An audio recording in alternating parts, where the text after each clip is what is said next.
Israel is on our minds and in our hearts. In August, I returned to Israel for the fourth time since October 7th, 2023, seeking clarity and maybe even hope.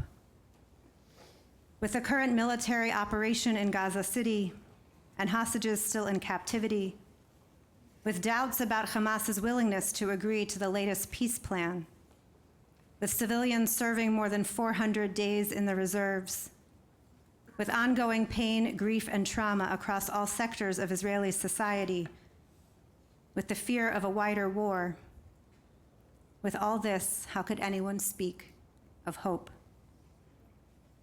As Mika Anlog, the granddaughter of Shimon Peres, who is a peace activist and the mother of a teenage son who will soon enter the IDF, told us, hope is a way of life. It is the only way to live. Otherwise, I would be full of despair and I wouldn't get out of bed in the morning. Hope is not dependent on current events, and neither is my love for Israel. The Israelis I met all knew of and decried the suffering in Gaza. Many, in fact, decried the continuation of the war.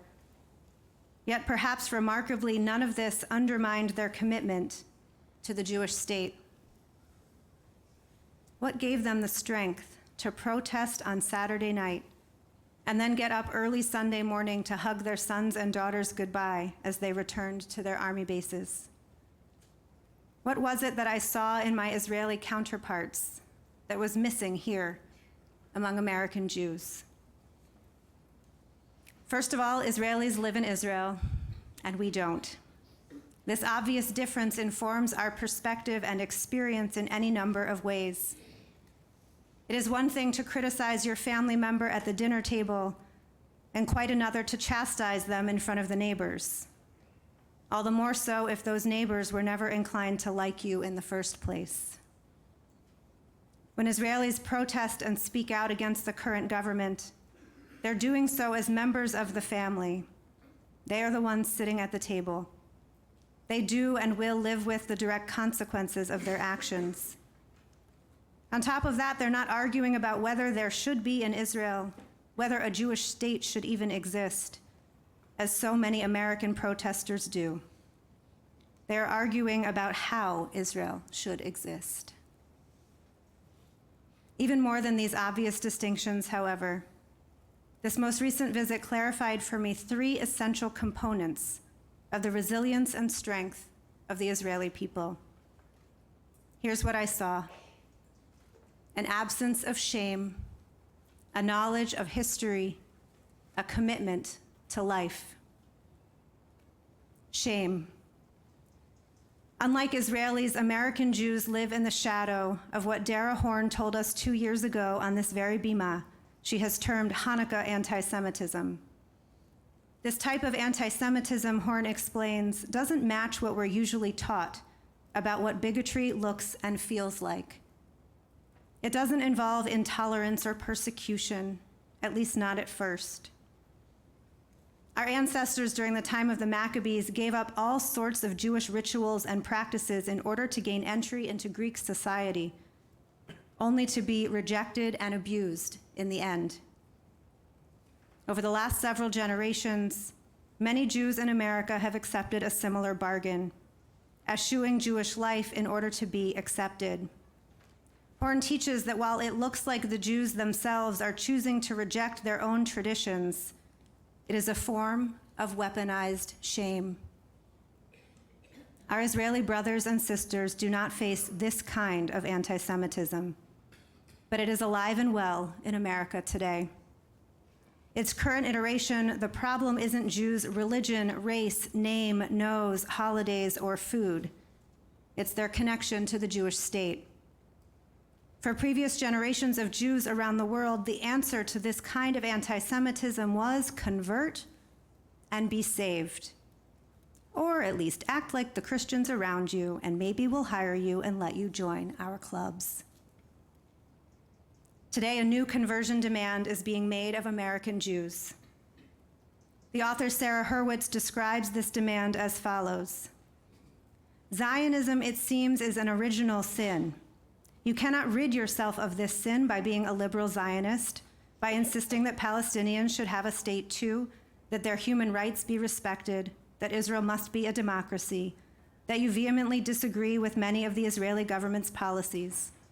You have to convert by disavowing Israel and agreeing that the Jewish state must no longer exist. Doing so, as many have pointed out, often seems to follow a particular script. I took anti-colonialism and anti-racism into my heart, and now I am an anti-Zionist. I am saved. Once again, Jews are being shamed into disavowing Jewish life, our family, and our people.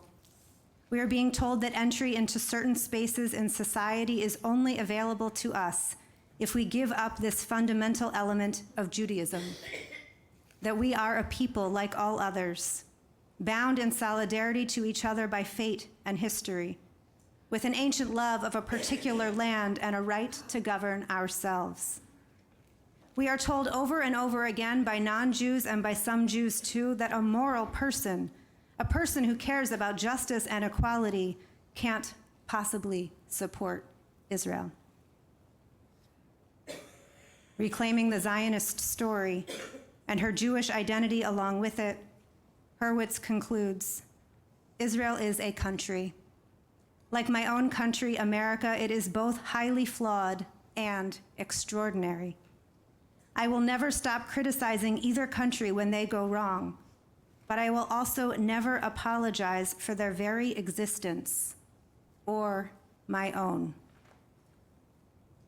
My encounters with Israelis this past August reminded me of this fundamental truth. We don't have to choose between being moral, empathetic people and being Zionists. I am both. We don't need to give up our pride in Judaism or in Israel, just as we needn't ignore policies we oppose or the suffering and pain we see. We don't have to accept the false choices others try to force upon us. We don't have to apologize for Israel's existence or our own. An absence of shame, a knowledge of history, a commitment to life. History. For much of our history in America, Jews have enjoyed unprecedented safety and prosperity. It is this remarkable circumstance that has led some American Jews to decide that the cost of Jewish sovereignty is too high. As the Israeli commentator Einat Wilf has written, many American Jews prefer to forego the messy, moral, earthy life of Zionism for the moral purity of Jewish powerlessness. Most of the world's Jews, however, cannot and do not want to make that choice. Their safety is contingent upon Israel's safety. And by the way, our safety in this country should not be taken for granted either. Israelis understand this reality. Israeli society is made up of Jews from around the world, and each family knows their story, and our people's story too. And these stories inform their present worldview. Israel was founded as a Jewish and democratic state by refugees determined to ensure that Jews would no longer have to be refugees. Anti-Semitism, pogroms, the Shoah, and the expulsion of Jews from Arab lands compelled Jews to create a state of their own, choosing autonomy and sovereignty over helplessness and death. Israelis know this. They live this narrative every day. We American Jews, we don't know this history at all. Without the nation-building work of living in the land of Israel, ensconced in the comforts of America, too many of us forget that our people's history is one of hostility and violence. American Jews have, for the last several generations, lived with the privilege of not having to worry about whether their generation of Jews or the next might be the last. Now, post-October 7th, that old anxiety has resurfaced, for many for the first time. The historian Simon Ravidovich argued that this fear of being the last generation, a fear modern-day Israelis understand all too well, has been ever present in Jewish history. And yet he saw our people's past with its persecutions and expulsions as our strength. He wrote, "As far as historical reality is concerned, we are confronted here with a phenomenon that has almost no parallel in mankind's story. A people that has been disappearing constantly for the last 2,000 years, and yet it still exists. Falls and rises, loses all its possessions, and re-equips itself for a new start, a second, a third chance, always fearing the end, never afraid to make a new beginning, to snatch triumph from the jaws of defeat whenever and wherever possible. There is no people more dying than Israel, yet none better equipped to resist disaster. Hopes and desires we must have. Fears and doubts we cannot escape," Ravidovich wrote. "Yet what we need most at present is a dynamic Jewish realism that will show us the real meaning of that fear of the end that is so inherent in us. A people dying for thousands of years means a living people.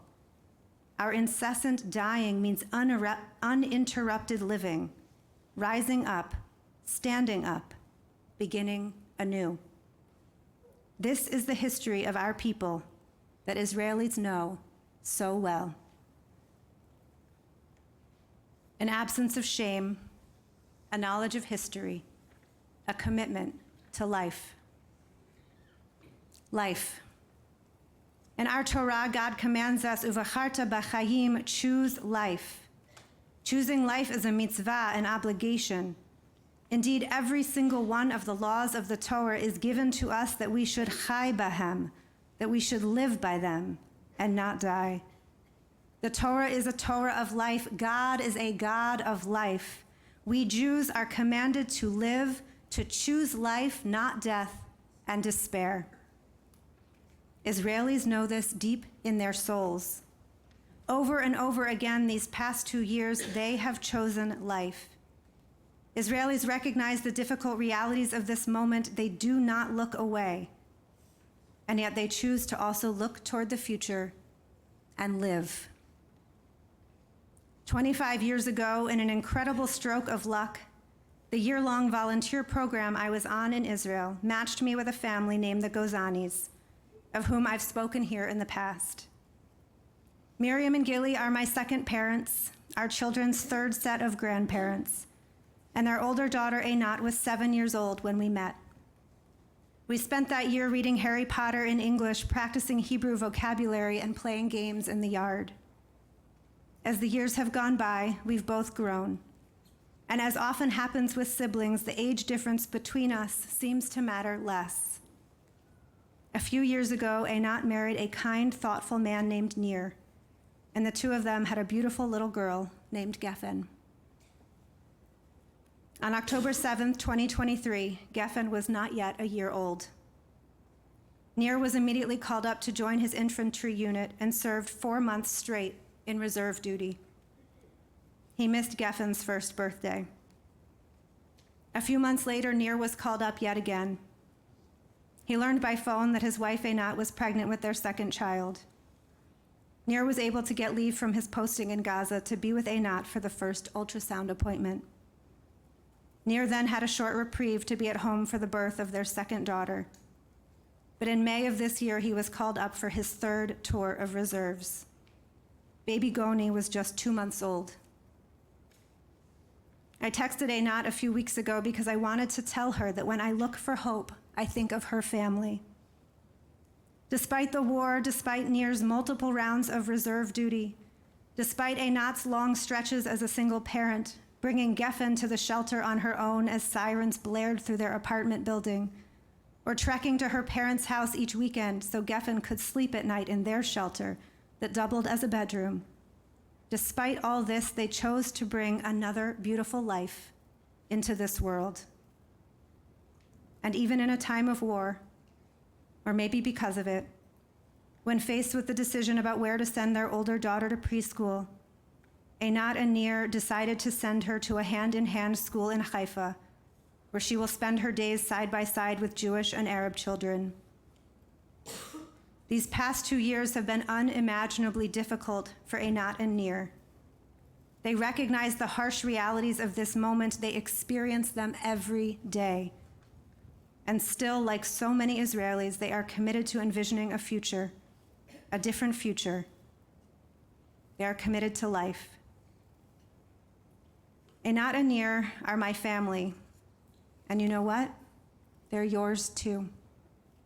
Our Israeli family has so much to teach us about what is possible in the most difficult times, about not being ashamed of our Judaism or our love for Israel, about the importance of knowing our history, about the imperative to choose life. When I texted Einat to ask if it would be okay to share her story, she wrote back and said, of course. But more than that, she said, thank you for these words and for thinking of us. It is heartwarming to be seen and appreciated by you. The Israeli experience and the American Jewish experience are not the same, and yet we need each other. We are not separate, we are one Jewish people. We are, as Simon Ravidovich put it, Yisrael Echad, one Israel. If it has been decreed for Israel that it go on being a dying people, let it be a people that is constantly dying, which is to say, incessantly living. Let this be the year the Jewish people lives on in each of us, without shame, knowing our history, committed to life. Yisrael Echad, one people, constantly living and proud of it.